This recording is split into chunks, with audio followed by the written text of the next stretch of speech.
علیکم ورحمۃ اللہ وبرکاتہ. بسم اللہ الرحمن الرحیم. الحمد للہ وکفى وسلام علی عباده الذین اصطفى اما بعد. الحمد للہ رب العالمین والعاقبۃ للمتقین والصلاة على رسوله محمد وعلى آله وأصحابه أجمعين. رب اشرح لي صدري ويسر لي أمري واحلل عقدة من لساني يفقهوا قولي. رب يسر ولا تعسر وتمم بالخير. ربي زدني علما ربي زدني علما ربي زدني علما. فأعوذ بالله من الشيطان الرجيم. بسم الله الرحمن الرحيم. ألا إن أولياء الله لا خوف عليهم ولا هم يحزنون. صدق اللہ العظیم.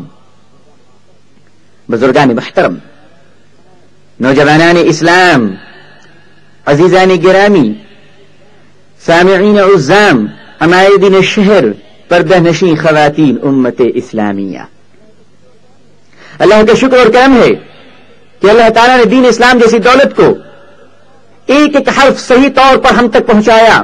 اور وہ دین اسلام جس کے امین جناب محمد رسول اللہ صلی اللہ علیہ وسلم اور جس کے پیغمبر اول العزم والے نبی آقا دو جہاں صلی اللہ علیہ وسلم، ہم سب کے آقا رحمت للعالمین صلی اللہ علیہ وسلم کا وہ دین، وہ شریعت، آپ کا طریقہ اور آپ کی حقانیت اور آپ کی صداقت اور آپ کا ایک ایک فرمان ہم تک لفظ بلفظ پہنچا.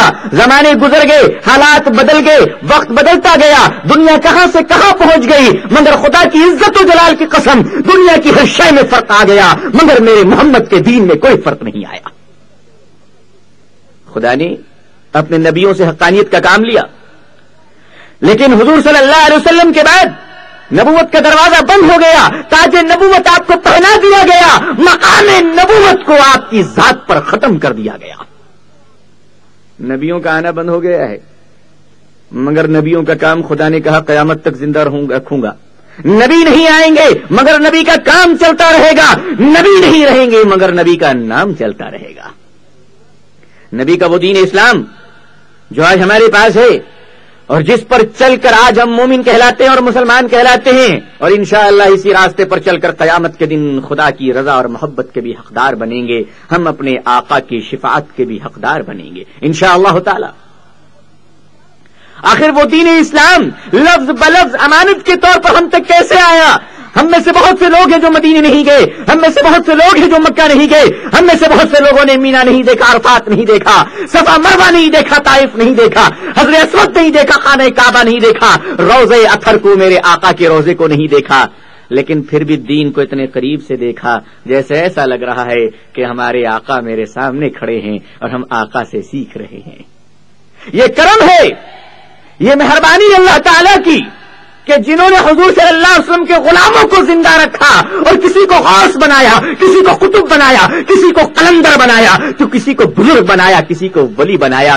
دنیا کے مختلف حصوں میں کسی کو بھیج دیا، کوئی افریقہ کے جنگل میں چلا گیا، کوئی بنگلہ دیش کے ساحلی سمندر میں بیٹھ گیا، کوئی امریکہ کے ہزار پہاڑوں پہ جا کر بیٹھ گیا، کوئی سوئٹزرلینڈ کی وادیوں میں جا کر بیٹھ گیا، اور کوئی ہندوستان کے شمال میں، کوئی جنوب میں آ گیا، کوئی لکھنؤ سے لے کر بمبئی اور کوئی کلیان کی پہاڑوں پر چلا گیا، کوئی وہاں سے آیا تو خدا کا پیارا محمد کا غلام صلی اللہ علیہ وسلم، کوئی حیات قلندر دادا بن کر چکمگلور کی پہاڑی پر پوری دنیا کے انسانیت کو مشعل ہدایت کے لیے روشنی دیتا رہا.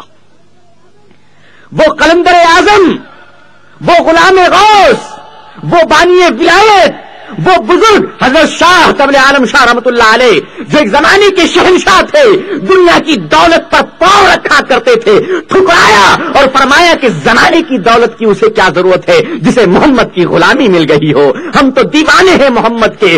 وہ مست تھے، حضور کے دین پر دیوانے اور مست ہو گئے. دنیا کی دولت کو ٹھکرایا، چادر درویشی کو اوڑھا، فقروں کو اپنایا، غنائت کو چھوڑا، بادشاہ ان کے غلام بنے، مست قلندروں کو لے کر پوری دنیا میں دین کی دعوت کے لیے چل پھرے. کیا عجب سما تھا ان بزرگوں کا. آخر ان بزرگوں کو اتنا بڑا مقام، ان بزرگوں کو اتنا بڑا درجہ، وہ کون سی بنیاد تھی؟ دنیا کی بادشاہت میں تم نے عزت سمجھ لی ہے، تم نے سمجھا ہے کہ عزت تاج و تخت میں ہے، تم نے سمجھا ہے کہ عزت دولت میں ہے، عزت مال و دولت میں ہے، تم نے سمجھا ہے کہ عزت مقبولیت اور شہرت میں ہے. خدا کی قسم عزت تو صرف میرے رسول کی غلامی میں ہے صلی اللہ علیہ وسلم. تبھی تو دنیا کے بادشاہوں نے جب اس عزت کو دیکھ لی تو ٹھکرانا شروع کر دیا، اور ایسا ٹھکرایا کہ دنیا کے بادشاہ بھی قدموں پہ آ کر گر رہے ہیں اور فرما رہے ہیں ہٹو، مجھے دنیا کی بادشاہت کی کیا ضرورت ہے؟ جس نے نور محمد کو دیکھا ہو وہ دنیا کی روشنی کو کیا دیکھے گا؟ جس نے خدا کی محبوبیت کو پا لیا ہو وہ اپنے رعایا کی محبت کے لیے کیوں مرے گا؟ وہ وقت تھا کہ اللہ تعالیٰ نے انہیں نوازا، اور ایسا نوازا دوستوں اور بزرگوں، اور یہ مقام اس لیے ملا کہ اللہ نے اپنے رسولوں کو بھیجا، رسول میں امام الانبیاء، خدا نے انبیاء کو بھیجا، پھر امام الانبیاء جناب محمد رسول اللہ صلی اللہ علیہ وسلم کو بھیجا، اور پھر حضور صلی اللہ علیہ وسلم کو اللہ تعالیٰ نے ایسے ساتھی عطا کیے جو قیامت تک آنے والی انسانیت کے لیے نمونہ حیات بن گئے، ایسے ساتھی عطا کیے، اور ان کی ٹریننگ اللہ نے کی، بڑی زبردست ٹریننگ تھی۔ ٹریننگ کیسی تھی جناب عالی؟ صحابہ کرام کی ٹریننگ کی عظمت ذرا دیکھیے، خدا نے بیٹھنے کی جگہ دی تو وہ بیت اللہ ہے، پڑھنے کی کتاب دی تو وہ کلام اللہ ہے، استاد دیا تو وہ رسول اللہ ہے، جس نے ان کی غلامی کی خدا نے ان کو کہا تم ولی اللہ ہو، جس نے ان کی غلامی کی وہ ولی اللہ بن گئے۔ خدا نے مقام دیا بیت اللہ، کتاب دی کلام اللہ، استاد دیا رسول اللہ، اور جس نے ان کو اپنایا وہ بن گیا ولی اللہ۔ اور وہی ان ولی اللہ میں ہمارے قلندر اعظم جنوب ہند کرناٹک کی سرزمین جو ولیوں کی سرزمین ہے، جو بزرگوں کی وادی ہے، جو خدا کے نیک لوگوں کے گلشن ہے، جہاں لوگ گلبرگہ کی سرزمین سے حضرت خواجہ بندہ نواز سے لے کر چکمنگلور کی پہاڑی پر حضرت دادا حیات قلندر رحمت اللہ علیہ تک اٹھا لیجیے، مدینے کے رہنے والے خالص عرب، خالص سید، اللہ کے ماننے والے، بادشاہت ملی، بھائی کے حوالے کیا، کہا میرے بھائی دنیا میں لوگوں کی خدمت تم کرو، ان کی دنیاوی ضرورتوں کو تم پوری کرو، ان کی روحانی ضرورتوں کو میں پوری کرتا ہوں، ان کے جسم کا علاج تم کرو، ان کی بیمار روحوں کی علاج میں کرتا ہوں، تم خدا کے بندوں کو انسانیت کی طرف بلاؤ، میں خدا کے بھٹکے ہوئے بندوں کو خدا کی طرف بلاتا ہوں۔ ایسے بلانے نکل پڑے، نکلے مدینے سے، حضور صلی اللہ علیہ وسلم کی بشارت ہوتی ہے حضرت دادا حیات قلندر رحمت اللہ علیہ کو، قبر عالم شاہ بادشاہ رحمت اللہ علیہ کو، جسے مردان غیب بھی کہا جاتا ہے، نہ جانے ماننے والوں نے محبت سے کیا کیا نام عطا کیے۔ یہ تو چاہنے والوں کا مزاج ہوتا ہے کہ جب وہ چاہ رہے ہیں تو اپنے چاہنے والوں کو محبت سے کیا کیا نام دیتے ہیں۔ مریدوں نے کبھی دادا کہہ کر پکارا، مریدوں نے کبھی بابا کہہ کر پکارا، مریدوں نے کبھی مرشد کہہ کر پکارا، مریدوں نے کبھی پیر کہہ کر پکارا، مریدوں نے کبھی غلام رسول کہہ کر پکارا، مریدوں نے کبھی ولی اللہ کہہ کر پکارا، مریدوں نے کبھی قلندر کہہ کر پکارا، مریدوں نے کبھی غوث کہہ کر پکارا۔ آخر کیوں نہ پکارے جسے خدا نے اپنا ولی کہہ کر پکارا۔ مدینے سے چل رہے ہیں، حضور صلی اللہ علیہ وسلم کی بشارت ہوتی ہے، اللہ تعالی حضرت دادا حیات قلندر رحمت اللہ علیہ کی قبر کو نور سے بھر دے، اور آپ کی نیکیوں کے اور آپ کی بزرگی کے وسیلے اور طفیل سے خدا ہم سب کو ایمان بھی نصیب فرمائے، خدا ہم سب کو ہدایت نصیب فرمائے، اللہ ان بزرگوں کی دعاؤں میں ہمارا حصہ عطا فرمائے، اور خدا ان بزرگوں کے نیک سائے کو قیامت تک کی انسانیت کے سروں پر قائم رکھے، اور خدا ان بزرگوں کے دین کو ہمیں بھی صحیح سے سمجھنے کی توفیق عطا فرمائے، اور جیب بھرو پیر مزاروں کو بیچنے والے مجاوروں کو بھی خدا یہ سمجھنے کی توفیق عطا فرمائے کہ تم جن بزرگوں کے مزاروں کو ریزرو بینک آف انڈیا بنا رکھے ہو، وہ تو ہدایت کا چشمہ تھا، جہاں ہدایت کے پانیاں ملا کرتے تھے، جہاں ہدایت کے پانی ملا کرتے تھے، لوگ بجھے بجھے پیاسے آیا کرتے تھے اور ہدایت کے چشم سے اپنی تشنگی کو بجھایا کرتے تھے۔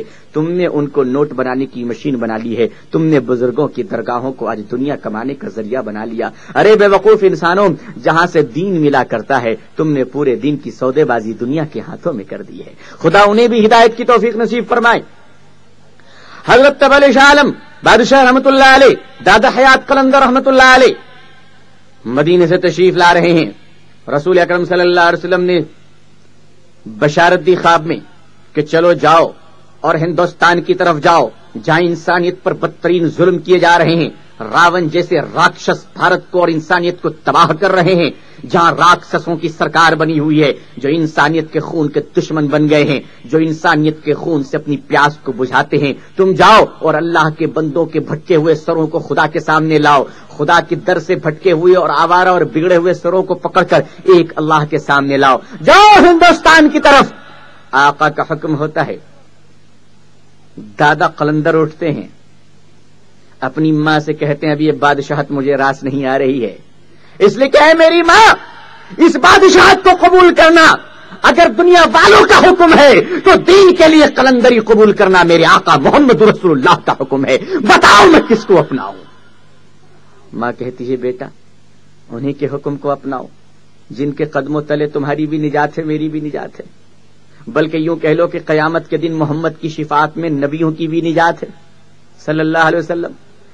اب ماں اپنے بیٹے کو دعائیں دیتی ہے. بیٹے تشریف لے جاتے ہیں کسی نیک بزرگ کی تلاش میں. ان کے ہاں تلاش اس طرح سے نہیں ہوتی تھی کہ ان کے یہاں بھیڑ زیادہ ہے. آج کل تو ہم ان کو جس پیر بابا کے لیے ٹوکن جاری کیے جا رہے ہوں، اس پیر سے ملنے کے لیے 20 روپے کا ٹوکن ہے. پیر ہے یا تھیٹر میں چلنے والی سپر ہٹ پکچر ہے؟ کہا کہ یہ پیر بابا سے 20 روپے کا ٹوکن لیجیے، اخباروں میں آتا ہے فلانے پیر صاحب نازل ہو رہے ہیں 20 تاریخ کو، ٹوکن 10 تاریخ سے سیل ہوگا. کیا پیر بابا اوور ٹائم زندہ رہ رہے ہیں؟ کیا مشکل ہے؟ اور مریدوں کے عجیب عالم ہیں. کوئی جا رہے ہیں تو تبلا بج رہی ہے، ہارمونیم بج رہا ہے، سرنگی بج رہے ہیں. پیر بابا مست مست ہیں. پیر بابا خدا کی محبت میں ڈوبے ہوئے ہیں یا شری دیوی کی دیدار میں ڈوبے ہوئے ہیں؟ کیا مصیبت ہے یہ؟ اب حضرت دادا حیات قلندر رحمۃ اللہ علیہ چل رہے ہیں، پیر کی تلاش میں ہیں، بزرگ کی تلاش میں ہیں، استاد کی تلاش میں ہیں، شیخ کی تلاش میں ہیں، نگہبان کی تلاش میں ہیں، انگلی پکڑ کے چلانے والے کی تلاش میں ہیں، رہبر کی تلاش میں ہے. اسے کس کی کیا تلاش ہے؟ جس کا رہبر جناب محمد رسول اللہ ہو، جو خود ولی اللہ ہو، لیکن پھر بھی اللہ نے ایک سلسلہ رکھا، اللہ نے ایک وسیلہ رکھا، اللہ نے ایک طریقہ رکھا، ذریعہ رکھا. ایک سے مل کر دوسرا چلتا ہے، ایک سے مل کر دو میں طاقت بنتی ہے. دھاگے دھاگے ملتے ہیں تو چادر بنتے ہیں، قطرہ قطرہ جمع ہو تو سمندر بنتا ہے، ذرہ ذرہ جمع ہو جائے تو پہاڑ بنتا ہے. خدا کے نیک لوگ جمع ہو جائے تو ولیوں کا گلشن بنتا ہے، اور یہ سارے جمع ہو جائیں تو ہمارا ہندوستان بنتا ہے.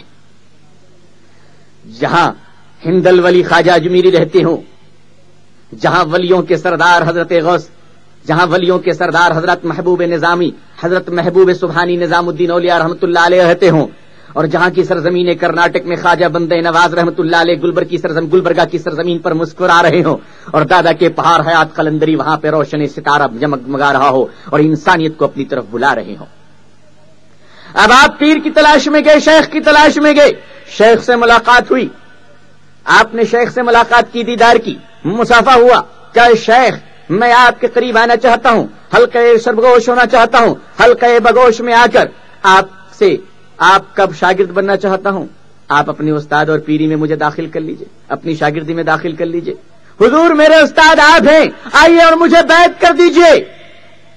پیر اور شیخ جانتے تھے کہ جو مرید آیا ہے یہ کم وولٹیج کا نہیں ہے، یہ حیات قلندر ہے، آگے جل کر نہ جانے کیا کیا بنے گا، خدا ان سے کتنا دین کا کام لے گا. دنیا والوں کو بتانا تھا کہ جس درویش فقیر کو تم فقیر سمجھ رہے ہو اس کے قدم قدم پر خدا نے کرامتیں رکھی ہے. پیر نے دکھانے کے لیے کہا اس وقت تک مرید کیسے بناؤں جب تک کہ یہ 10 سال سے کھولتا ہوا پانی میں کوئی غسل نہیں کر سکا. میری بھی ایک شرط ہے کہ یہ پانی 10 سال سے گرم ہو رہا ہے، اوپر سے اگر کوئی پرندہ گزرے تو جل کر خاک ہو جائے گا. اس وقت تک کوئی میرا مرید نہیں بن سکتا جب تک کہ اس پانی میں اتر کر کھولتے ہوئے پانی میں غسل نہ کر لے. پہلے غسل کر تب بتاؤ. پیر کو بھی معلوم تھا غسل کرنے والی شخصیت سر پہ ہی ہے، اتر تو سکتی سر پہ ہی، یہ پیر کو معلوم تھا. لیکن پیر دنیا کو بتانا چاہ رہا تھا کہ 10 سال سے پانی گرم ہو کر یہ پیر جس شاگرد کا انتظار کر رہا تھا خدا نے آج اس شاگرد کو بھیجا ہے اور یہ مقام ان کا ہے.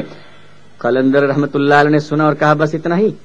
اتارے اور سب کے سامنے دیکھ میں اتر گئے. اس میں اعظم پڑھتے رہے، خدا کا نام لیتے رہے، گرم پانی میں نکل کر نہا کر باہر آ گئے. دنیا دیکھتی رہی، پانی کھول رہا ہے، حیات قلندر غسل کر رہے ہیں. نبیوں کا بھی مقام رہا ہے. حضرت ابراہیم رحمت اللہ علیہ جب آگ میں گرائے گئے تھے خدا نے کہا تھا قل یا نار کونی بردا وسلاما علی ابراہیم. خدا کے نبی آگ میں گئے، آگ ان کے لیے جنت بن گیا. یہ محمد رسول اللہ کے غلام بھی اگر آگ میں جائیں گے تو خدا ان کے لیے بھی آگ کو گلے گلزار بنا دے گا،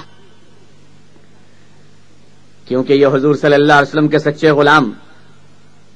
پیر نے مرید بنایا، مرشد نے شاگرد بنایا، استاد نے اپنی شاگردی میں لے لی اور فرمایا کہ بیٹے اب تمہارے چہرے پر میں اپنا ایک ایسی تجلی اور روب منتقل کر رہا ہوں جس میں خدا کا نور ہے.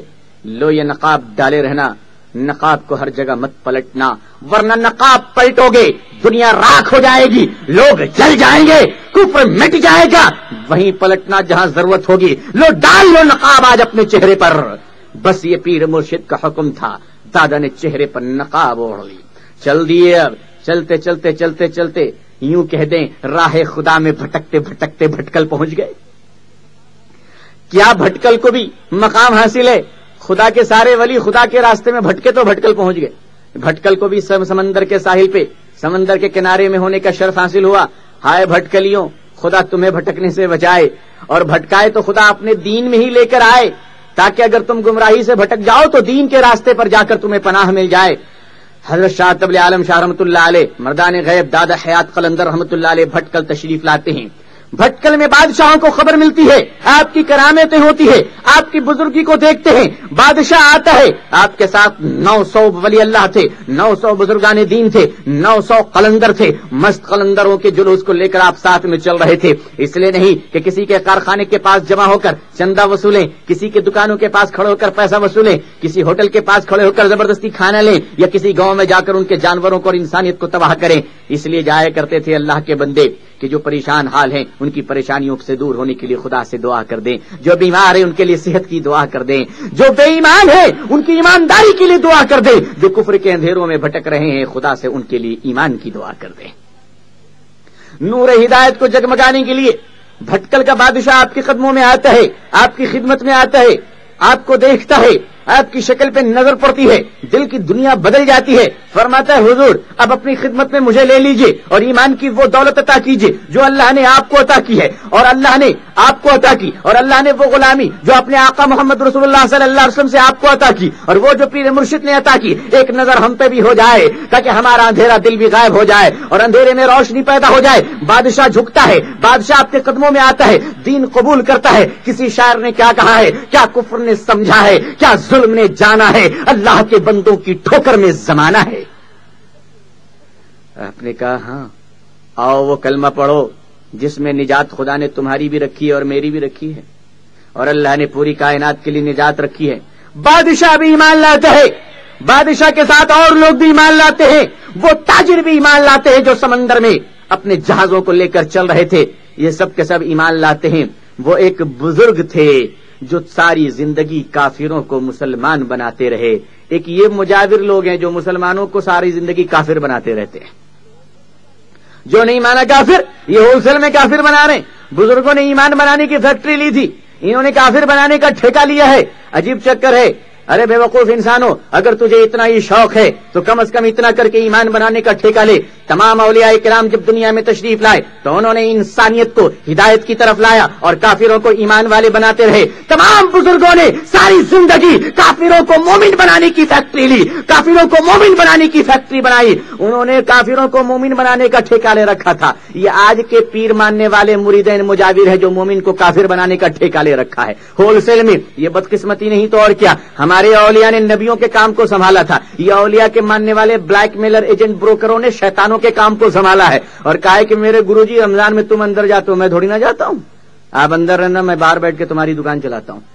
یہ مارکیٹنگ بروکر، یہ ایجنٹ حضرات جو اولیاء کرام کے مزاروں پہ بیٹھ کر اولیاء کرام کی توہین کر رہے ہیں، بزرگوں کے مزاروں پہ بیٹھ کر انسانیت اور اس کی بہو بہن اور اس کی عورتوں کی آبرو سے کھلواڑ کر رہے ہیں. وہاں بیٹھ کر بزرگوں نے ایمان کے شمع کو روشن کیا. یہ مجاور موم بتیاں جلانے کی تعلیم دے رہے ہیں. انہوں نے ایمان کی خوشبوئیں بانٹی، انہوں نے اگربتی جلا کر ماحول کو پراگندہ بنانے کی کوشش کی ہے. تم نے گلابوں کو سمجھا ہے، انہوں نے رسول کو سمجھا تھا. تم نے اگربتیوں کو سمجھا ہے، انہوں نے ایمان کو سمجھا تھا. تم نے دولت کو سمجھا ہے، انہوں نے خدا کو سمجھا تھا. تم نے ان دنیا کی چیزوں کو سمجھا ہے، انہوں نے خدا کے قرآن کو سمجھا تھا.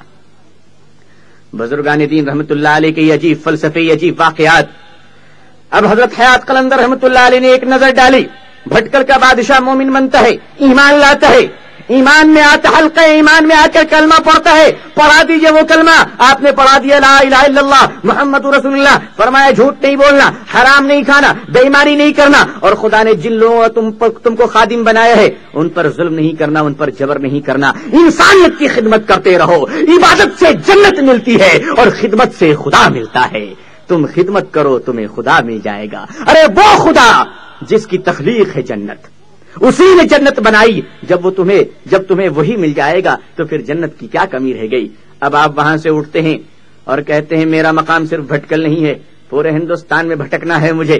بھٹکل سے اٹک کر پوٹ کر پوری ہندوستان میں بھٹکنا ہے مجھے، اور جانا ہے ان لوگوں کی طرف جو خدا کو چھوڑ کر اپنے سر کو آوارہ کر رہے ہیں، جو اللہ کے دروں کو چھوڑ کر خدا کی مخلوق کے سامنے سر کو پٹک پٹک کے پھوڑ رہے ہیں. فٹ بال کی طرح کرکٹ کی طرح چھکا چوہ اپنے سروں کو لگا رہے ہیں. تمہیں خبر بھی ہے کہ انہی بھٹکے ہوئے آوارہ سروں کو اٹھا کر خدا کے در پر لانے کے لیے خدا کے نبی دنیا میں تشریف لائے تھے. اب کوئی نبی تو نہیں آئیں گے مگر نبی کے غلام آتے رہیں گے. نبی کا دین قیامت تک چلتا رہے گا. آپ وہاں سے اٹھتے ہیں, تشریف لاتے ہیں, کیرلا کی پہاڑیوں سمندر کے کناروں سے نکل کر تمل ناڈو کی وادیوں کو بھی اپنے مبارک قدم سے آپ اپنا مبارک قدم وہاں بھی ڈالتے ہیں.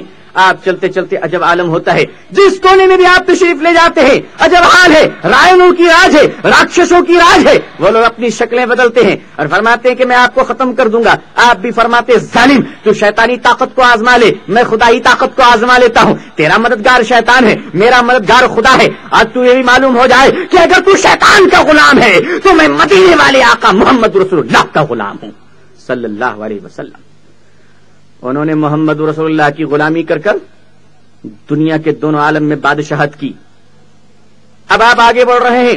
رائل اور راکشسوں نے روکا, کہا کہ ہم آپ پر حملہ کریں گے, ہماری آپ سے لڑائی ہوگی, ہم مقابلہ کریں گے. حضرت نے فرمایا ہم لڑائی کے لیے نہیں آئے ہیں, ہم مقابلہ کے لیے نہیں آئے ہیں. تمہیں سچی باتیں بتاتے قبول کر لو, انسانیت کو بھیٹ چلانا چھوڑ دو. ہر سال جب تم اپنے پوجا پاٹ کے نام پر ایک زندہ اور معصوم انسانوں کو کاٹا کرتے ہو, تمہیں خبر ہونی چاہیے کہ یہ انسان ہے, یہ کسی ماں کی اولاد ہے, کسی بکرے کا بچہ نہیں, کسی جانور کی نسل نہیں کہ جیسے تم کاٹ دو. انسانیت کے نام پر قربان ہونے کے لیے, خدا کے راستے میں قربان ہونے کے لیے انسانیت بھی ہے لیکن خدا کے حکم کے بغیر نہیں. کھانے کی چیز جانوروں کا گوشت ہے, انسان کا گوشت نہیں. انسان خدا کی خدائی پر انسان خدا کی بندگی کے لیے آیا ہے, انسانوں کے نام پر کٹنے کے لیے نہیں بلکہ خدا کے راستے میں اپنے آپ کو قربان ہونے کے لیے آیا ہے. آپ نے دعوت اللہ دی اور ان سے کہا کہ دوڑو اللہ کی طرف, پھر اللہ. ان لوگوں نے انکار کیا, اپنے ضد پر اڑے رہے. کہا ہم انسانیت کا بھیٹ چڑھائیں گے, ان کے سر کو بکروں کی طرح کاٹیں گے. حضور محترم دادا حیات قلندر رحمۃ اللہ علیہ نے فرمایا کہ میں اپنی جان دے سکتا ہوں مگر کسی معصوم کی زندگی کو برباد ہونے نہیں دے سکتا.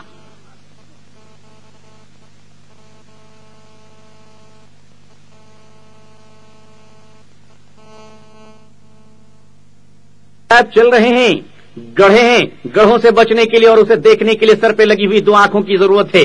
عورتیں چاول دیکھ رہی, چاول میں کنکروں کو تلاشنے کے لیے سر پہ لگی ہوئی 2 آنکھوں کی ضرورت ہے. پھول کے دامن میں کانٹے ہیں, کانٹوں سے بچ کر گلاب کے پھول سے پیار کرنے کے لیے سر پہ لگے ہوئی آنکھوں کی ضرورت ہے. دنیا کے تمام نشے و فراز کو, گھاٹے اور نفے کو, نفع اور نقصان کو, چاول اور کنکر کو, پھول اور کانٹے کو, سڑک اور گڑھے کو پہچاننے کے لیے سر پہ لگی ہوئی 2 نگاہوں کی ضرورت ہے. اس دنیا میں خدا کے ولیوں کو پہچاننے کے لیے دل میں لگی ہوئی روحانیت کی نظروں کی ضرورت ہے. جب تک روحانیت کی نظریں نہ ہوں گی تم خدا کے ولیوں کو پہچان نہ سکو گے. اگر ان نظروں سے نہیں دیکھو گے تو تمہیں ایسا لگے گا گدھے پر بیٹھ جاؤ گے تو گھوڑا نظر آئے گا, گھوڑے پر بیٹھو گے تو گدھا نظر آ جائے گا. نگاہیں صحیح کرو تاکہ پتا چلے کہ گھوڑے اور گدھے میں کتنا فرق ہے. گدھے کو گھوڑا مت سمجھ بیٹھو. تم نے کن کو پیر سمجھ رکھا ہے, تم نے کن کو ولی سمجھ رکھا ہے, تم نے کن کو بزرگ سمجھ رکھا ہے. فقیروں کا مطلب بھیک مانگنے والے بھکاریوں کا نام فقیر نہیں ہوا کرتا ہے. فقیر اس کو کہتے ہیں جو خدا کے نام پر سب کچھ قربان کر دے, جس کے تن پہ پہننے کے کپڑے نہیں, کھانے کو روٹی نہیں مگر خدا کا ذکر ان کی زبان پر ہے. وہ کسی کے دربار میں بھیک نہیں مانگتے. آج فقیروں کا ترجمہ الٹا دیا گیا, آج فقیروں کا ترجمہ پلٹ دیا گیا. ہرا پیٹا سر پہ پہنتے ہیں, ایک ہری پگڑی, 2 میٹر کا ہرا کپڑا. آج کل ساری بزرگی کی جڑ ہرا کپڑا ہے. تو جو کمپنی ہرے کپڑے کا پروڈکٹ کرتی ہے میرے خیال سے اس کمپنی کے گھر کا جانور بھی ولی بن جایا کرتا ہوگا. 2 میٹر کا ہرا کپڑا سر پہ لپیٹا, صبح میں اٹھ کے 1/4 بوتل پانی مارا, مرزا غالب والی کولڈ ڈرنک, تھوڑی سی شراب پی, نگاہیں لال ہو گئی, ہاتھ میں جھمکا, دوسرے ہاتھ میں سادھو والی بالٹی, اور گلی گلی میں بھیک مانگ رہے 2 بابا کے نام پر, 2 بابا کے نام پر. یہ فقیروں کے نام پر کتنی بڑی گستاخی ہے. ان بھکاریوں کو ہم نے ولی سمجھ رکھا, ان بھکاریوں کو ہم نے بابا سمجھ رکھا, ان بھکاریوں کو ہم نے بزرگ سمجھ رکھا. ارے یہ وہ بھکاری ہیں جو دن میں تم سے بھیک مانگتے ہیں, راتوں میں تمہارے گھر میں چوریاں کرتے ہیں. یہ ان بھکاریوں سے اپنے گھر کو بچاؤ, ان کی نگاہیں گندی ہوتی ہے. یہ بھیک مانگنے کے بہانے تمہاری ماں بہنوں کے اوپر غلط نگاہیں دوڑایا کرتے ہیں اور یہ تمہارے گھروں کو دن میں ٹٹولتے ہیں اور رات میں چوریاں کرتے ہیں. یہ وہ بھکاری ہیں ہاتھ میں بالٹی لے کے صبح میں تبلا اور ڈھول بجاتے ہوئے گلیوں میں بھیک مانگتے ہیں. یہ بزرگوں کا طریقہ نہیں ہے. بزرگ اللہ والے, اللہ کے نیک لوگ خدا کے سامنے ہاتھ پھیلایا کرتے تھے. خدا کے بندوں سے مانگا نہیں کرتے تھے, بلکہ خدا سے لے کر اس کے بندوں کو کچھ دیا کرتے تھے. ان کا ہاتھ دینے والا تھا, ان کا ہاتھ لینے والا ہے. ان کا ہاتھ عطا کرنے والا تھا, ان کا ہاتھ بھیک مانگنے والا ہے. کتنا بڑا فرق ہے. وہ آسمان تھے, یہ زمین ہے. وہ سمندر تھے, یہ قطرہ ہے. وہ پہاڑ تھے, یہ ذرہ ہے. اتنا بڑا فرق ہے. آج اولیاء کرام اور بزرگان دین کے نام پر بلیک میلنگ چل رہی ہے. وہ بزرگان دین جن کی نمازیں نہیں چھوٹا کرتی تھی, یہ آج کے ولی ہیں جن کی شراب نہیں چھوٹتی ہے. وہ بزرگان دین جن کی تسبیحات نہیں چھوٹا کرتی تھی, یہ آج کا ولی ہے جس کا نائٹ شو نہیں چھوٹا کرتا ہے. ایک وہ ولی تھے جو اپنی ماں بہنوں پر بھی عزت کی نظر ڈالتے تھے. ایک آج کا ہے جو دوسروں کی عورتوں کو آوارہ گردی اور غلط نگاہوں سے دیکھا کرتا ہے, پھر بھی بزرگی کا دعویٰ کر رہا ہے, پھر بھی ولایت کا دعویٰ کر رہا ہے. بزرگوں کو بیٹھنے کی جگہ بھی بڑی عجیب ہوا کرتی تھی. ایک معمولی بوڑھیے پر بیٹھے ہوئے ہیں. آج یہ ان کے مزاروں کو پکی کر کر, اس کے نام پر چندہ وصول کر کر, مال و دولت کو لے کر شان اور محل بنائے ہوئے ہیں, ہنڈاون لگائے ہوئے ہیں. فاتحہ اور نذرانے کے نام پر چندہ کرتے ہیں, سال میں آپس میں بانٹ کر گھومنے چلے جاتے ہیں. یہ ولایت اور دین کے نام پر پیسے وصول کر ان کی اولادیں شراب خانوں میں شراب پیتی ہیں. ان کی اولادیں بابا کے نام پر وصولی گئی رقم کو لے کر نائٹ کلبوں میں اپنے نیندوں کو اڑاتی ہے اور پیرس کے شراب خانوں میں عیاشی کرتی ہوئی نظر آتی ہے. یہ بزرگوں کے نام پر سمیٹی گئی دولتوں کا غلط استعمال ہے. آج بزرگوں کے چاہنے والے, اولیاء کے چاہنے والے, دادا حیات قلندر کی اولادوں, حیات قلندر طبل عالم شاہ رحمۃ اللہ علیہ کے چاہنے والے مریدوں, آج تمہیں یہ فیصلہ کرنا ہے کہ دادا کا دادا کے اس دین کو زندہ کرو جس دین محمد رسول اللہ کا وہ دین ہے صلی اللہ علیہ وسلم. آقا کے دین کو دادا نے زندہ کیا, دادا کے طریقے کو تم زندہ کرو. آج دادا کے دین کے محل پر کچھ چوروں نے پہرا کر رکھا ہے, وہ لوٹنے کے چکر میں ہے. آؤ تم سر پہ کفن باندھ کر تاکہ اپنے رسول کی سنت کی حفاظت کی جا سکے. کسی علاقے میں, کسی بستی میں, کسی شہر میں, کسی مکان میں اگر آگ لگ جائے تو آپ کیا کریں گے؟ آگ لگتی ہے جلانے کے لیے, پارسیوں کی طرح کھڑے ہو کر پوجا کریں گے؟ ارے وہ پارسی جو آگ کی پوجا کرتے ہیں, اگر ان کے گھر میں بھی آگ لگ جائے تو وہ بھی پانی ماریں گے, کیونکہ ان کو بھی معلوم ہے کہ پوجا کرتے وقت تو آگ خدا ہوتا ہے, لیکن اس وقت یہ صرف جلانے کا کام کرے گا اور ہمیں تباہ کرنے کا کام کرے گا. تو آتش پرست لوگ بھی جانتے ہیں کہ پانی ڈالو تو آگ بجھ جائے گی, لیکن میرے پروردگار کا جلال ایسا ہے کہ دنیا کی کوئی ماں کا طاقت اسے بجھا نہیں سکتا, کیونکہ وہ خالق کائنات ہے, مالک حق ہے. وہ کسی کا محتاج نہیں اور کسی کے مشورے کی اس کو ضرورت نہیں. دنیا کے رسول, ولی, صحابہ سب اس کے غلام ہیں, سب اس کے در کے گدا ہے. وہ عطا کرنے والا ہے, یہ سب کے سب مانگنے والے ہیں. دینے والی ذات خدا ہے, لینے والی ذات ہم لوگوں کی ہے. لیکن اگر کہیں آگ لگ جائے جناب تو آپ کیا کریں گے؟ مکان میں دھڑا دھڑ آگ لگ گئی ہے, عورتیں بچے باہر ہو گئے, پوری بلڈنگ جل رہی ہے. نوجوانوں کیا کرو گے؟ 101 ڈائل کر کر فائر بریگیڈ کو بلاتے ہیں. فائر بریگیڈ صاحب جلدی آئیے, پانی کی گاڑی لے کر, دمکل لے کر. ہماری بستی کے ایک بہت بڑی بلڈنگ میں 18 مالے کے اپارٹمنٹ میں آگ لگ گئی, آ کر آگ کو بجھا دیجیے. راستے میں ٹریفک بہت زیادہ ہے, فائر بریگیڈ دور ہے, آنے میں 45 منٹس لگ جائے گا. تب تک آپ کیا کریں گے؟ فائر بریگیڈ کو آنے میں 45 منٹ کی ضرورت ہے. تب تک آپ سب نیت باندھ کر قبلے کے روف میں کھڑے ہو جائیے, ہاتھ بند کر کر. اب مکان جل رہا ہے, کہا بھائی کچھ کرو, کہا فائر بریگیڈ کو بلایا ہے, وہ جب تک آئے گا تب تک کیا ہو جائے گا؟ مکان یہ جل کر راکھ ہو جائے گا, ساری دولت جل جائے گی. اب سارے نوجوان, 500 نوجوان ہاتھ بند کر کر کھڑے ہوئے ہیں اور تسبیح پڑھ رہے ہیں, یا فائر بریگیڈ بابا, یا فائر بریگیڈ شاہ بابا, یا فائر بریگیڈ شاہ بابا, یا فائر بریگیڈ شاہ بابا. اب وہ بھی تو بابا ہے نا. اب وہ 45 منٹ کے بعد فائر بریگیڈ آئی, کیا دیکھ رہی ہے کہ 500 نوجوان لائن لگا کر ہاتھ باندھے ہوئے کھڑے ہوئے ہیں اور سب فائر بریگیڈ کی تسبیح پڑھ رہے ہیں. فائر بریگیڈ والے آئے, انہوں نے چوم کر سلام کیا, حضور بجھائیے. فائر بریگیڈ نے نظر دوڑائی, کہا پوری بلڈنگ جل گئی ہے. آفیسر کو غصہ آیا, کہا یہ بلڈنگ کب جلی؟ کہا 1 گھنٹہ پہلے. آپ لوگوں نے کیا کیا؟ لوگوں نے کہا میں نے آپ کو بلایا. ارے بھائی آپ نے مجھے بلایا صحیح ہے, لیکن میرے آنے میں جو دیر ہوئی, اتنی دیر تک آپ لوگ کیا کرتے رہے؟ کہ اتنی دیر تک ہم لوگ آپ کے نام کی تسبیح پڑھتے رہے. فائر بریگیڈر کیا انعام دے کر جائے گا ان کو؟ کہے گا بے وقوف انسانوں, تم لوگوں نے آگ کو کیوں نہیں بجھائی؟ وہ کہتے ہم نے ٹریننگ نہیں کی تھی, آپ نے ٹریننگ کی اس لیے آپ کو بلایا. فائر بریگیڈر کہہ رہا ہے ارے ٹریننگ کرو نہ کرو, لیکن اپنی کوشش کے مطابق تو بجھاتے, ایک آدھ بالٹی تو پانی ڈالتے, تھوڑا دھول تو ڈالتے, اتنا تو نقصان نہیں ہوتا جتنا ہو گیا ہے. فائر بریگیڈر تو کب آئے گا نہیں آئے گا, لیکن اس وقت تک تم ہاتھ پر ہاتھ دھارے بیٹھے نہیں رہ سکتے. اگر تم ٹرینر بھی نہیں ہو, تم جانتے بھی نہیں ہو, پھر بھی کوشش کرو بجھانے کی۔ دوست اور بزرگوں، پوری دنیا میں جب بے دینی کی آگ لگی ہوئی تھی، یہ بزرگان دین اولیاء اسلام فائر بریگیڈر کی طرح تھے۔ ہندوستان میں بے دینی کی آگ لگی ہوئی تھی، ہم نے مدینے کو فون کیا تھا، مدینے سے حیات قلندر آ رہے تھے، بھٹکل میں آگے بجھائی اور چکمنگلور کی پہاڑی پر لگی ہوئی بے دینی کی آگ کو بجھایا، اور پھر ساری زندگی پورے ہندوستانیوں کو ٹریننگ دی کہ دیکھو میرے بعد تم بھی اس ٹریننگ میں رہنا، آگ جب بھی لگے ولی تو آئیں گے، علماء تو آئیں گے، بزرگ تو آئیں گے، لیکن وہ فائر بریگیڈر عالم، وہ فائر بریگیڈر بزرگ، وہ فائر بریگیڈر قطب، وہ فائر بریگیڈر غوث، وہ فائر بریگیڈر قطب عالم، ان کے آنے میں اگر دیر ہو تو تم بھی یہ بتا دینا کہ ہم بھی قلندر کی اولاد ہیں، ہم بھی غوث کے غلام ہیں۔ جب جب بے دینی کی آگ لگے گی، علماء کے آنے میں دیر ہو سکتی ہے، بزرگوں کے آنے میں دیر ہو سکتی ہے، مگر تب تک بھی تم نام محمد کو لے کر پھونکتے رہو، خدا کے نام کو لے کر اس آگ کو بجھانے کی کوشش کرو تاکہ تباہی نہ ہو۔ اصل فائر بریگیڈر تو بعد میں آئیں گے، تم ان کی اولاد ہو۔ ہاتھ پر ہاتھ دے کر اپنی نظروں کے سامنے سنت نبی کا جنازہ مت اٹھانا اور اسے دیکھتے نہیں رہنا، کوشش کرنا اسے روکنے کی۔ اولیاء دین، بزرگان اسلام، یہ سب کے سب بڑے فائر بریگیڈر جو زمانے میں لگی ہوئی بے دینی کی آگوں کو بجھاتے ہیں، لیکن انہوں نے ہمیں بھی ٹریننگ دی ہے کہ تم بھی مسلمان ہو، اور مسلمان ہونے کی حیثیت سے ہر انسان پر فرض ہے کہ وہ بے دینی کی آگ کو بجھائے، ظلمت کی تاریکیوں کو ختم کرے، ظلم و تشدد کو روکے، انسانیت پر ہونے والے مظالم کا سر کچل دے، معصوم اور بے گناہوں کے گرتے ہوئے خونوں کو روک لے، ظالموں کے ہاتھوں کو پکڑ دے اور پکڑ کر کہے یہ زمین، اس زمین میں بم نہیں، یہاں سیب ہوں گے، یہاں بارود نہیں، یہاں زعفران ہوں گے، یہاں انسانوں کا سر کٹے گا نہیں بلکہ انسان کا سر خدا کے سامنے جھکے گا، یہاں انسان ذلیل نہیں، خدا کی زمین پر انسان کو عزت نصیب ہوگی، اور یہ تبھی ہوگی جب تم اپنے شیطان انکل کو لات مارو گے۔ اگر ان سے رشتہ جوڑے رہے پھر اولیاء کرام کی محبت نہیں آتی۔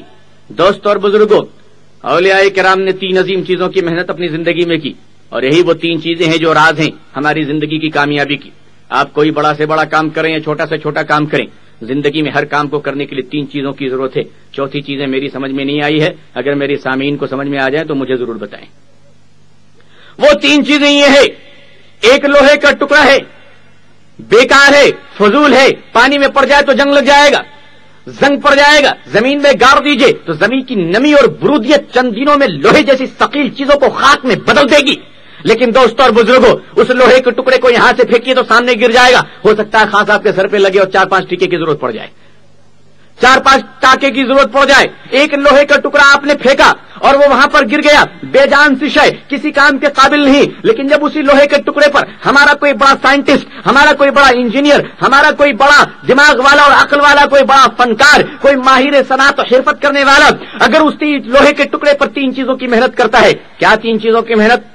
کوئی بھی بڑا کام کیجئے، چھوٹا کام کیجئے، 3 چیزیں آپ کو لگانی ہیں۔ ایک، جان، یعنی اپنی محنت کرنی ہے آپ کو، بغیر محنت کے آپ کوئی کام نہیں کر سکتے، چاہے آپ آٹو رکشہ چلانے والے ہوں یا ہوائی جہاز اڑانے والے ہوں، یا فٹ پاتھ پر چلنے والے ہوں، یا شہنشاہ کی طرح گدی پر بیٹھ کر حکومت کرنے والے ہوں، یا معمولی کونسلر ہوں، یا prime minister of the India ہوں، یا ادر کنٹریز ہوں۔ ایک تو آپ کو محنت کرنی پڑے گی، محنت، اور دوسری چیز ہے، پہلی چیز محنت یعنی جان لگانی ہے، دوسری چیز وقت لگانا ہے، بغیر وقت کے نہیں ہوگا، بھیک مانگو گے تو بھی وقت لگانا ہے، 1-8 گھنٹہ وقت تجھے نہیں پڑے گا، چوری کرو تو بھی وقت لگانا ہے، چوری کرنے میں بھی 3 چیزوں کی ضرورت ہے نا، محنت کرنی پڑتی ہے تالا توڑنے کے لیے، وقت لگانا پڑتا ہے، رات کے اندھیرے میں اٹھنا پڑتا ہے۔ ایک ولی تہجد پڑھنے کے لیے اٹھتا ہے، یہ آدمی چوری کرنے کے لیے اٹھتا ہے، مگر دونوں پابندی سے اٹھتا ہے، دونوں کو معلوم ہے عشاء کے بعد سے فجر سے پہلے کام ختم کر لو ورنہ قبول نہیں ہوگا۔ ان کو معلوم ہے کہ خدا کے دربار میں کہ قبول ہو جائے گا، چوروں کو معلوم ہے پبلک کے ہاتھ میں پکڑے گئے تو ہاسپٹلائز ہو جائیں گے۔ اب ایک تو جان لگانے کی ضرورت ہے، دوسرا مال لگانے کی ضرورت ہے، مطلب تھوڑا بہت پیسہ خرچہ کرو، چوری کرنا ہے تو بھی ہتھیار کی ضرورت ہے، آٹو چلانی ہے تو بھی پیسوں کی ضرورت ہے، ہوائی جہاز چلانی ہے تو بھی پیسوں کی ضرورت ہے۔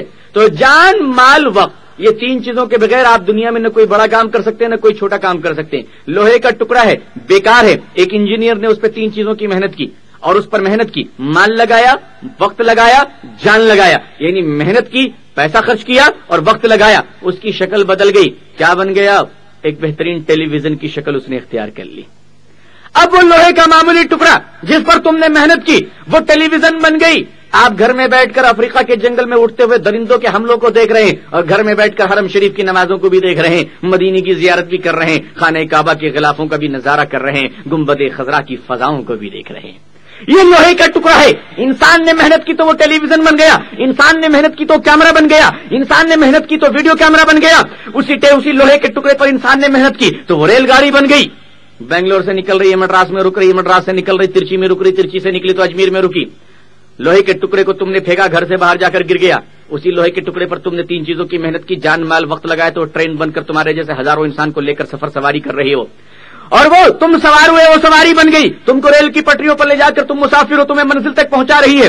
اسی لوہے کے ٹکڑے پر انسان نے 3 چیزوں کی محنت کی تو وہ پانی کا جہاز بن گیا. بہت سارے مال کو لوڈ کرتا ہے ہندوستان میں اور لے جا کر امریکہ میں اتار دیتا ہے. اسی 3 چیزوں کی محنت آپ نے, اسی 3 چیزوں کی محنت کی آپ نے ایک چیز پر, اسی لوہے کے ٹکڑے پر آپ نے 3 چیزوں کے وقت محنت کی, جان لگایا, مال لگایا, وقت لگایا. وہ ہوائی جہاز بن گیا. بنگلور ایئرپورٹ سے اترتا ہے تو دبئی کے ایئرپورٹ میں جا کے اترتا ہے. یہاں سے اڑا وہاں اترا. انسان نے جب تک محنت نہیں کی وہ ٹکڑا تھا, جب تم نے محنت کی تو وہ کیا سے کیا بن گیا. تمہاری محنت کی وجہ سے ایک معمولی ٹکڑا ہوائی جہاز بن گیا, تمہاری محنت کی وجہ سے ایک معمولی ٹکڑا پانی کا جہاز بن گیا, تمہاری محنت کی وجہ سے ایک معمولی سا ٹکڑا ریلوے ڈبہ اور ریلوے انجن بن گیا, تمہاری محنت کی وجہ سے ایک معمولی ٹکڑا ویڈیو کیمرہ بن گیا. تمہاری محنت کی وجہ سے ٹکڑوں کی تقدیر بدل گئی, تمہاری محنت کی وجہ سے ان ٹکڑوں کا مقام بدل گیا. اگر ان 3 چیزوں کی محنت اپنی انسان اپنی زندگی پر کرے تو خدا کی قسم وہ انسان کیا بن جائے گا, اس انسان کا مقام کتنا بڑا ہو جائے گا. ارے تم نے چیزوں پر کی تو وہ چیزیں بدل گئی, تم اپنے آپ پر کرو تو تم بھی انسان سے ولی بن جاؤ گے, بزرگ بن جاؤ گے, غوث اور قطب بن جاؤ گے. دنیا کے انجینئروں نے چیزوں کو بدلنے کا سلیقہ سیکھا ہے, ہمارے بزرگوں کی نگاہوں نے انسانوں کو بدلنے کا طریقہ سیکھا تھا. انہوں نے 3 چیزوں کی محنت, جان کو خدا کے راستے میں لگایا, مال کو خدا کے راستے میں لگایا, وقت کو خدا کے راستے میں لگایا. ان 3 چیزوں کو خدا کے راستے میں لگایا. خدا نے ان کو نوازا, اتنا نوازا, اتنا نوازا کہ وہ غوث بن گئے, وہ قطب بن گئے, وہ حیات قلندر بن گئے, وہ مردان غیب بن گئے, وہ تبل شاہ عالم بن گئے, وہ ولی کامل بن گئے, وہ خواجہ اجمیری بن گئے, وہ نظام الدین دہلوی بن گئے. بزرگ اور دوستو وہ شامینہ لکھنوی بن گئے, وہ حضرت توکل شاہ مستان سہر وردی بنگلوری رحمت اللہ علیہ بن گئے, وہ خواجہ بن گئے, نواز گلبرگہ بن گئے. ان بزرگوں نے ان 3 چیزوں کی محنت اپنی ذات پر کی. رات گزرتی تھی خدا کو منانے کے لیے, رات جب ہوتی تھی تو مصلی پہ کھڑے ہو کر انسانیت کی ہدایت کی دعا مانگتے تھے, اور جب دن ہوتا تھا تو سڑک پر چل کر خدا کے بندوں کو خدا کی طرف بلاتے تھے. ان بزرگوں نے دن کے وقت میں انسانوں کو خدا کی طرف بلایا اور انسانوں کو مناتے رہے کہ آؤ خدا کو مان لو. دن میں خدا کے بندوں کو منایا, رات کی تنہائیوں میں اٹھ کر اپنے خدا کو منایا.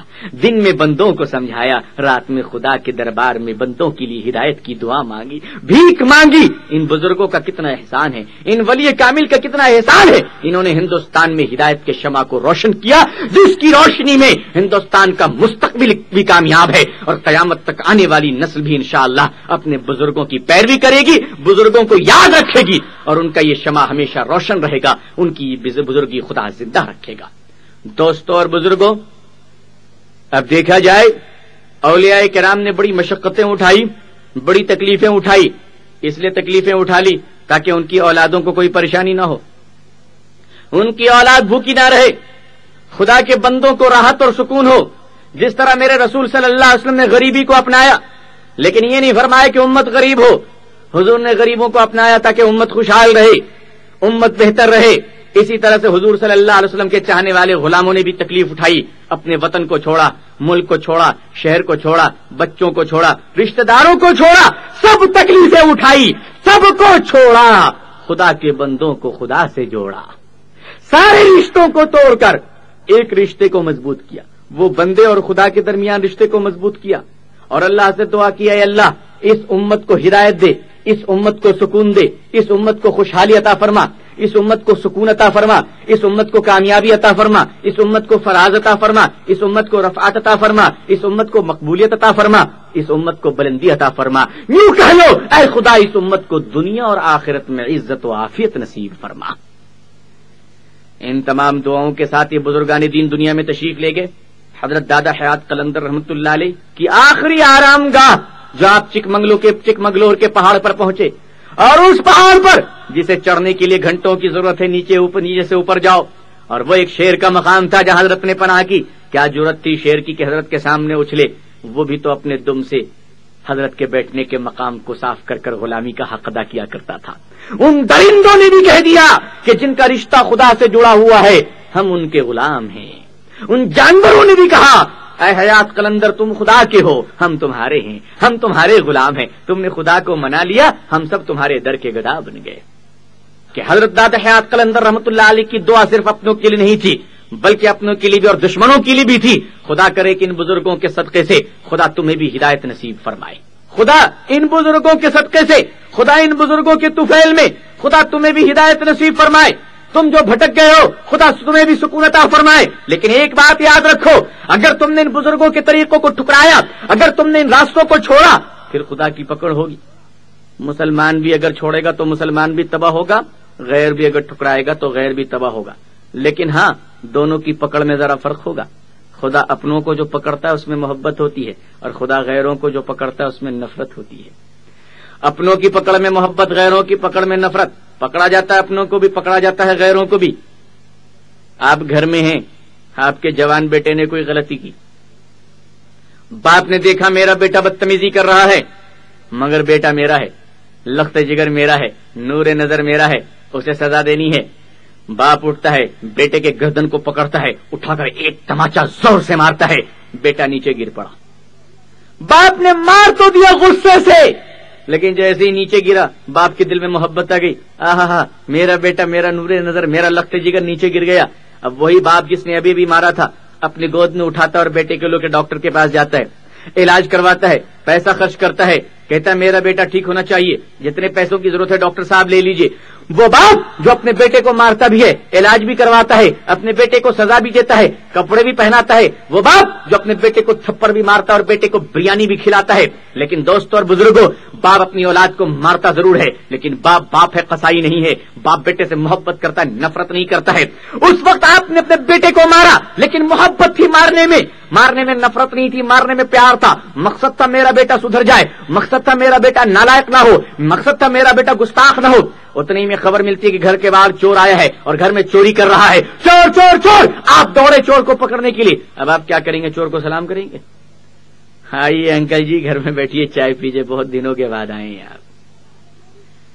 یہ حالت ہوگی. اب آپ چور کی گردن کو پکڑتے ہیں، مارا اپنے بیٹے کو بھی ہے، مار رہے اب چور کو بھی ہے. بے تحاشا چور کو مارا، چور کا سر پھوٹ گیا، چور کا دانت ٹوٹ گیا، چور کا ہاتھ ٹوٹ گیا، پاؤں ٹوٹ گیا، کمر کی ہڈی ٹوٹ گئی، چور بھاگ رہا ہے، آپ دوڑا دوڑا کر مار رہے ہیں. دوستوں اور بزرگوں، مارتے ہیں آپ بیٹے کو بھی، مارتے ہیں چوروں کو بھی، لیکن مارنے میں سچ بتاؤ کتنا فرق ہوتا ہے، کتنا فرق ہوتا ہے. بیٹے کو مارتے ہو تو محبت ہوتی ہے، چور کو مارتے ہو تو نفرت ہوتی ہے. بیٹے کو مارتے ہو تو پیار ہوتا ہے، چور کو مارتے ہو تو دشمنی ہوتی ہے. بیٹے کا علاج کرانے کی فکر بھی تمہیں ہوتی ہے مگر چور کو گاڑنے کی بھی فکر تمہیں نہیں ہوتی ہے. پکڑ تم بیٹے کو بھی کرتے ہو، پکڑ تم بیٹوں کی بھی کرتے ہو، پکڑ تم چوروں کی بھی کرتے ہو. لیکن دونوں کی پکڑ میں کتنا فرق ہے. ایک ہی ہاتھ سے تم نے چور کو مارا، اسی ہاتھ سے تم بیٹے کو مار رہے ہو، لیکن چور کو مارنے میں نفرت ہے، بیٹے کو مارنے میں محبت ہے. کیا کہیں گے اے ظالم؟ اسے تو ظالم نہیں کہا جائے گا. دوستوں اور بزرگوں، اسی طرح خدا پکڑ اپنے بندوں کی بھی کرتا ہے، خدا پکڑ دشمنوں کی بھی کرتا ہے. لیکن مسلمانوں کی پکڑ میں خدا کی محبت ہوتی ہے، کافروں کی پکڑ میں خدا کی نفرت ہوتی ہے. خدا پکڑ دونوں کی کرتا ہے لیکن اپنے ایمان والوں کی پکڑ میں محبت ہے اور غیروں کی پکڑ میں نفرت ہے. دوستوں اور بزرگوں، جس طرح سے آپ اپنے بیٹے کو بھی سزا دیتے ہیں اور چوروں کو بھی سزا دیتے ہیں، لیکن دونوں کی سزا میں کتنا فرق ہے. اگر کسی مسلمان پر تکلیف آئے تو یہ نہیں سمجھنا خدا عذاب دے رہا ہے یا خدا مصیبت دے رہا ہے، بلکہ یہ سمجھو کہ یہ خدا کی محبت ہے. خدا جب اپنوں کو پکڑتا ہے تو اس میں پیار ہوتا ہے، میرے حبیب کا صدقہ ہوتا ہے، اور جب غیروں کو پکڑتا ہے تو اس میں نفرت ہوتی ہے اور اس کے لیے جہنم ہوتی ہے. خدا کی اگر خدا ہمیں تھوڑی بھی اپنی طرف بلاتا ہے یہ اس کی محبت ہے، اور خدا انہی بندوں کو اپنے قریب بلاتا ہے جن سے وہ پیار کرتا ہے. خدا دنیا اور آخرت میں ہم سب کو عزت و عافیت نصیب فرمائے. اللہ مسلمانوں کو اور مسلمانوں کی اولادوں کو ہدایت پر قائم رکھے، اسلام پر زندگی، ایمان پر خاتمہ نصیب فرمائے، دین حنیف ہمیں نصیب فرمائے. اللہ سے دعا ہے کہ اللہ تعالیٰ پوری امت اسلامیہ کے گناہ کبیرہ، گناہ صغیرہ کی مغفرت فرمائے. اللہ تعالیٰ اقوام عالم کی ہدایت کے فیصلے فرمائے. اللہ تعالیٰ ہم سب کو کہنے اور سننے زیادہ عمل صالح کی توفیق عطا فرمائے. آخر دعوانا الحمدللہ رب العالمین.